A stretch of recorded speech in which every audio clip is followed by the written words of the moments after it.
विकास और गरीब कल्याण की एक मजबूत सरकार बनाने का बंगाल की जनता का संकल्प बंगाल में जहां पर भी जाते हैं वहां दिखाई पड़ता है।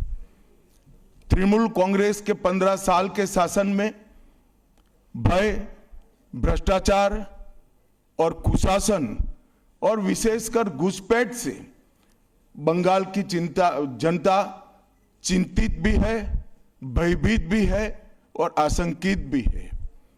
हम भारतीय जनता पार्टी के सभी कार्यकर्ता बंगाल की जनता को आश्वासन भी देना चाहते हैं और वादा भी करना चाहते हैं कि मोदी जी के नेतृत्व में बंगाल में भारतीय जनता पार्टी की सरकार बनने के साथ ही यहां की विरासत को हम पुनर्जीवित करेंगे। विकास की गंगा फिर से बड़ी तेज गति से बहेगी और गरीब कल्याण जो बंगाल का आज बहुत महत्वपूर्ण मुद्दा बना है, देश भर में जहां जहां एनडीए सरकारें हैं, भाजपा सरकारें हैं, हमने गरीब कल्याण को प्राथमिकता दी है।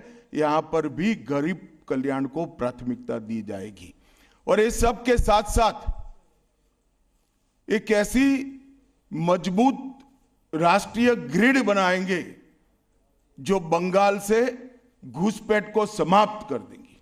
इंसान छोड़ दीजिए, परिंदा भी पैर नहीं मार पाए, इस प्रकार की एक मजबूत ग्रिड की रचना हम करेंगे और न केवल घुसपैठ रोकेंगे, सारे घुसपैठियों को चुन चुन कर भारत के बाहर निकालने का काम भी भारतीय जनता पार्टी की बंगाल सरकार करेगी।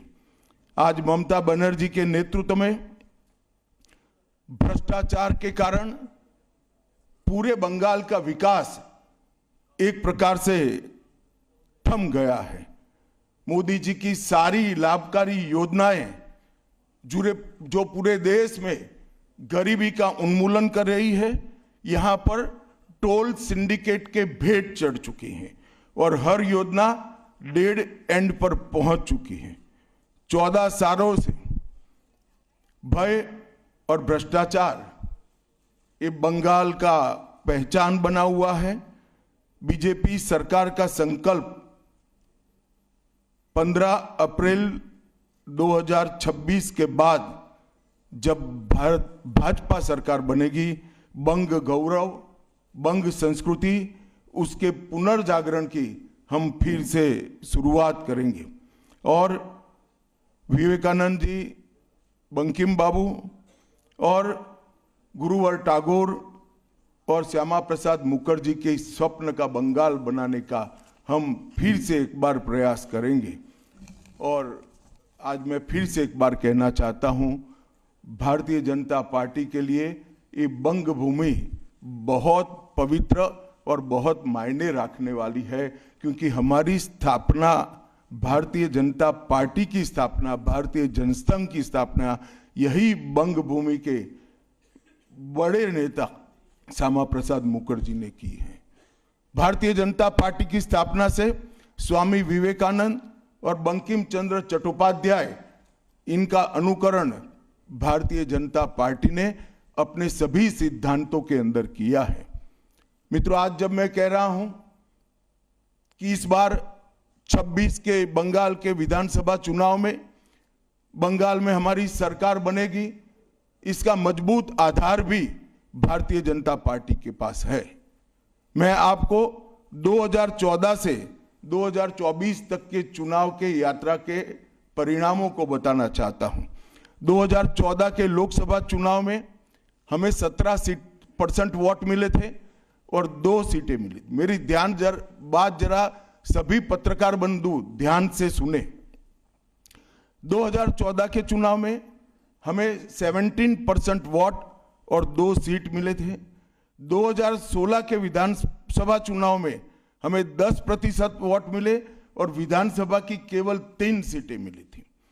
फिर 14 से 19 के बाद 19 के लोकसभा चुनाव में हमें 41% वोट मिले और 18 सीटें मिली और 21 के विधानसभा चुनाव में हमें 38 वोट मिले और 77 सीटें मिली। ये बहुत बड़ा अंतर है।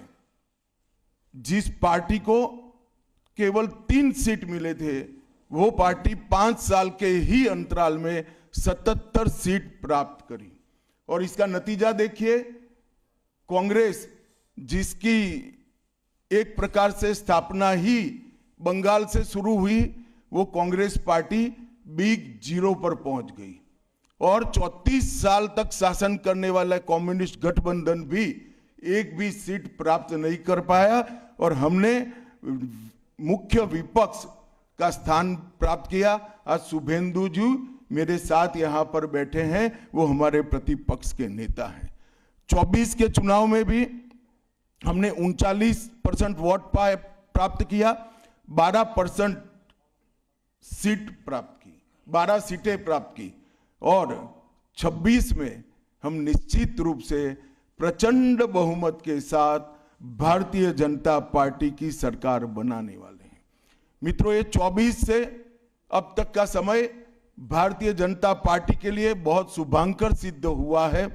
24 में लगातार तीसरी बार नरेंद्र मोदी जी इस देश के प्रधानमंत्री बने। उसके बाद महाराष्ट्र में, हरियाणा में, दिल्ली में और अब बिहार में भारतीय जनता पार्टी की सरकारें बनी हैं। 24 के चुनाव में उड़ीसा और आंध्र प्रदेश में भी पूर्ण बहुमत की भाजपा की और एनडीए की सरकार बनी है। मुझे पूरा भरोसा है कि 2026 में बंगाल में 2/3 बहुमत के साथ भारतीय जनता पार्टी की सरकार बनेगी। ये बंगाल की जनता तय कर कर बैठी है। मित्रों, जहां पर भी बंगाल में जाते हैं, पूरे बंगाल की जनता घुसपैठियों से त्रस्त है। क्या कोई राज्य सरकार ऐसी हो सकती है जो घुसपैठियों की पनाहगाह अपने राज्य को बना दे?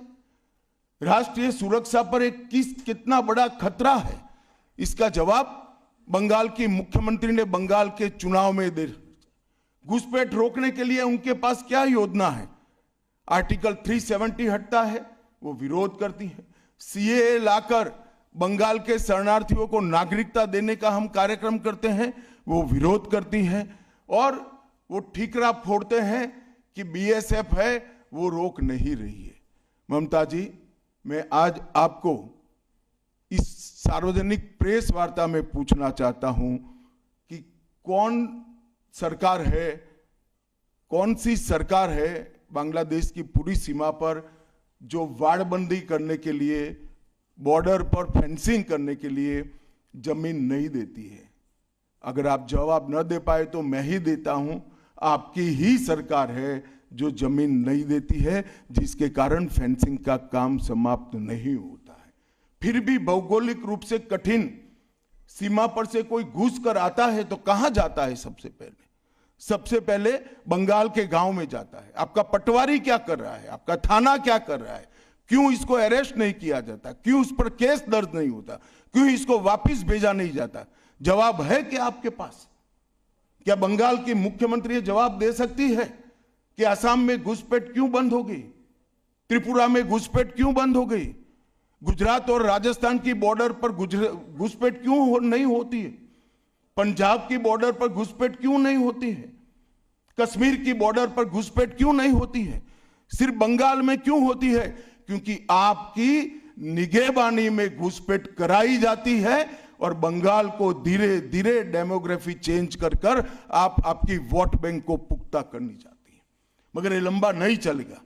बंगाल की जनता अब जान गई है और इसके खिलाफ लामबंद भी हो रही है। और मुझे मालूम है अगला चुनाव घुसपैठियों को निकालने के मुद्दे पर और घुसपैठ रोकने के मुद्दे पर लड़े जाने वाला है, क्योंकि न केवल ये बंगाल का अब मामला रहा है,